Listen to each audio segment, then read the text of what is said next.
The Air Force Reserve regularly conducts training, mobilization, and deployment exercises to test its readiness posture. One such exercise, paid REDOUBT 80, was conducted in June 1980. Lasting 2 weeks, this command-wide exercise was planned and monitored at Air Force Reserve Headquarters, Robins Air Force Base, Georgia, and was the largest and most comprehensive readiness exercise in the history of the Air Force Reserve. Paid REDOUBT realistically demonstrated that if an actual mobilization is needed, the Air Force Reserve will live up to its motto, "Ready now."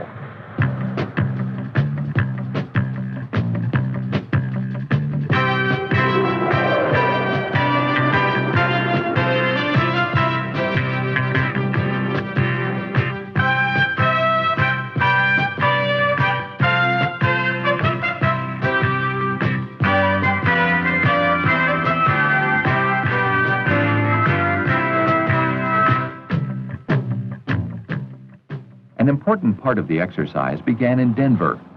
Here at the Air Reserve Personnel Center, Lowry Air Force Base, mobilization procedures for non-unit reservists were initiated following notification by the Pentagon. Focal point for these activities was the Personnel Mobilization Center. Here, its commander directed his officers to initiate the telephone notification system. Over 4,000 reservists were contacted in this test operation. Concurrently, a group of 1,100 reservists were selected to test the center's mobilization mailgram system. Computerized mobilization orders were transmitted by commercial telegraph to offices nearest the reservist's home. Home delivery largely was accomplished within 24 hours. These orders explain the reason for the exercise and inform the recipients to call a toll-free number to report when their mailgram had been received. Computers also identified shortages of certain job categories among active force units, then screened and selected qualified individual replacements from the reserve ranks.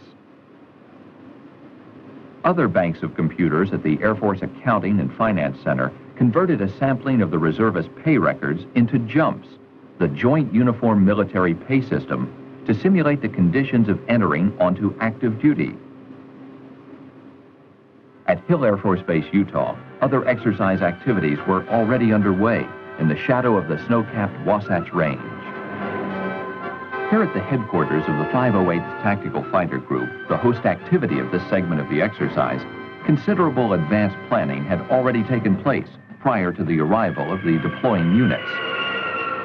Then on June 7th, C-141 Starlifters carrying personnel and equipment from the 301st Tactical Fighter Wing, Carswell Air Force Base, Texas, became the first to arrive.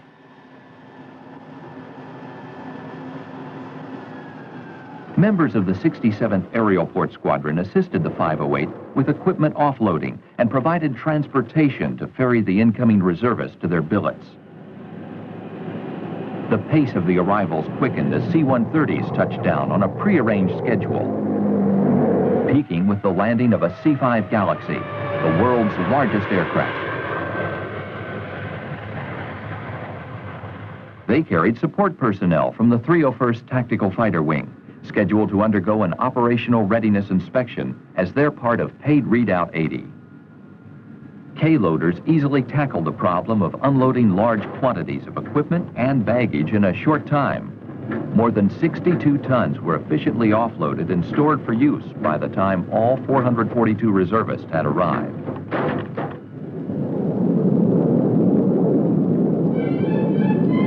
The following morning, the sound of F-105s heralded the arrival of the remaining wing personnel. Colonel Roger F. Shear, the 301st Wing Commander, led the first group of F-105 Thunder Chiefs to touch down and taxi to their assigned positions on the flight line.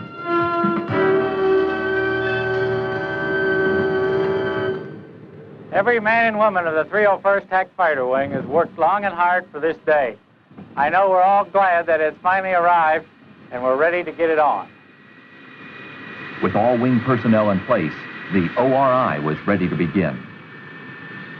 Huey helicopters departed on a simulated mission. We left at dawn on a simulated rescue. We flew west for about 50 miles. Our mission was to locate 2 downed airmen somewhere in the desert. We were given the general location coordinates, but there's a lot of sand down there. Then we saw the flashes and moved closer to confirm our targets. While the other chopper gave us cover, we dropped down to make the pickup.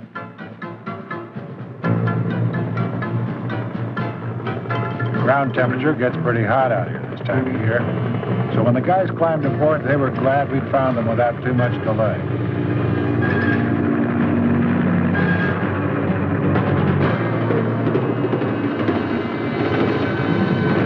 A surprise attack by F-16 signaled the beginning of an airbase security test.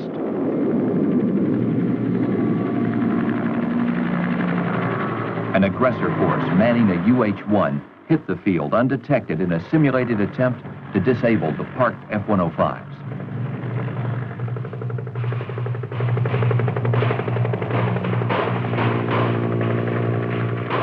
At the same time, another UH-1 landed outside of the 301st Wing headquarters, hoping to capture and hold as hostage the wing commander. The aggressors make their way toward the command post. On the flight line, the attack is pushed forward with small arms fire and smoke grenades. Flight line security forces mount a counterattack.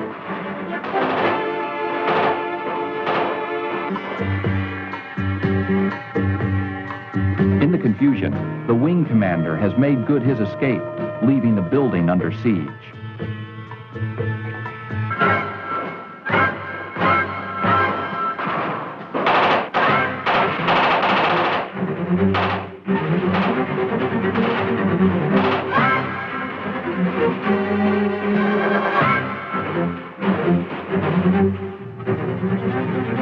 Their attempt now only partially complete, the aggressors make their escape.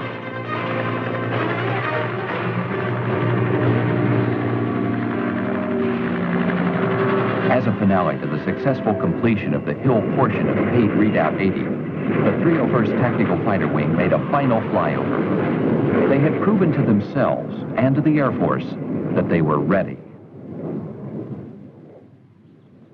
Another phase of paid REDOUBT 80 was underway at Volk Field, Wisconsin. Part of the challenge for everyone was learning to adapt to the limited facilities at Volk, which are typical of the austere overseas basing they'd face if mobilized. Improvising and coping in a very different environment made the experience a carbon copy of what reserve members could expect if deployed. Hello, I'm Colonel Bill Bastinet, commander of the 414th Provisional Wing here at Volk Field, Wisconsin. We're a part of exercise REDOUBT 80, which is a test of the deployment, mobility, and combat readiness of the Air Force Reserve. Volk Field here was a bare base just a few short days ago, and we've brought in reservists from all over the country to open the base and set up our combat operations. The training that we'll receive here is extremely realistic, and our operations with the Army will provide some of the best training that is possible. The Army 82nd Airborne has a unit working with us that is also being tested for their combat readiness. We feel that after this exercise, we'll be ready to take our place anywhere in the world in support of contingency operations with the United States Air Force. Elements of the 82nd Airborne Division arrived at hourly intervals in 25 C-141s. Nearly 1,200 active and reserve paratroopers had disembarked, bringing base strength to well over the 2,500 mark.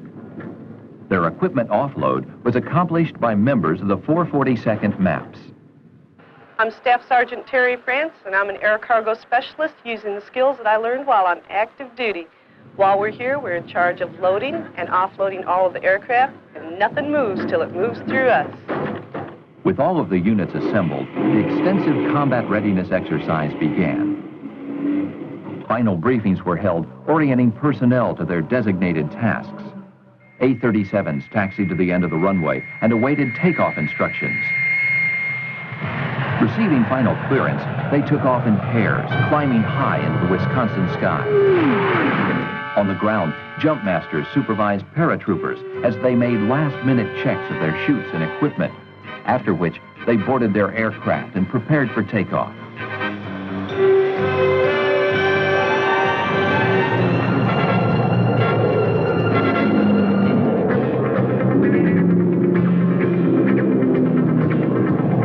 Soon, 40 aircraft were airborne, culminating the hard work and planning of the flight crews, operations, and maintenance personnel. The tactical missions began as the A-37 Dragonflies made low-level suppression runs on simulated fuel reserves.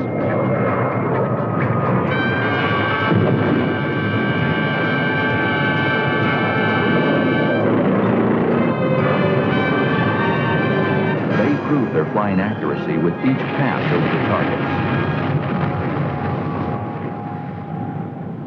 Chutes filled the skies, dropped from C-130 Hercules, C-123 Providers, and C-7 Caribou aircraft.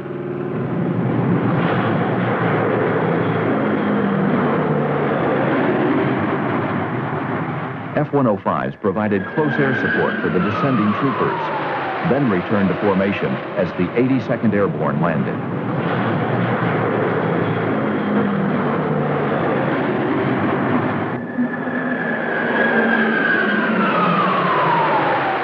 Later, the troops regrouped with their respective units, following the prescribed scenario.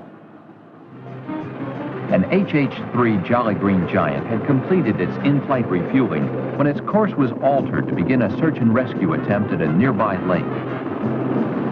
I'm Senior Master Sergeant Jim Masserang, pararescueman from the 305th Aerospace Rescue and Recovery Squadron. Our mission here while at Volk Field is to provide rescue coverage for the variety of operations that are going on, whether it be a mishap in the water, a downed pilot, or a mountain emergency. I've got the survivors in sight, 20 yards out. First PJ's away. Second PJ's away. Both PJs are in the water. Okay, clear to turn. Stoke splitter is ready to be deployed. 15 down, stoke splitter away. Clear to turn. Got the penetrator outside the door. Hold your hover. Penetrator's halfway down. Penetrator's in the water. Hold your hover. Bringing up the litter. Move to right. One right, hold your hover. 3/4 away, hold your hover. You're in the bottom of the helicopter. Hold your hover. Hold your hover. Hold your hover. Hold your hover. I've got him in the door. Coming in the door. This is a mobile aeromedical staging facility where simulated casualties are brought for continued treatment and preparation for aeromedical evacuation. From here, they're transported by aircraft to a fixed medical facility for more extensive treatment and observation. The tension of the day and night exercise activity was broken by an Air Force tradition. After completing his final A-37 mission, marking the end of his flying career, Lieutenant Colonel Paul Kane was hosed down by his comrades. Okay, this is it. Everybody get ready. Go. Everybody get ready. Good start.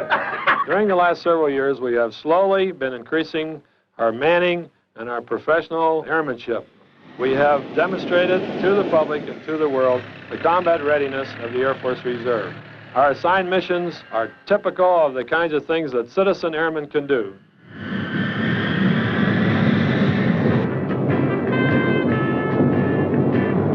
The Air Force Reserve is truly a combat-ready force prepared today to perform its wartime mission.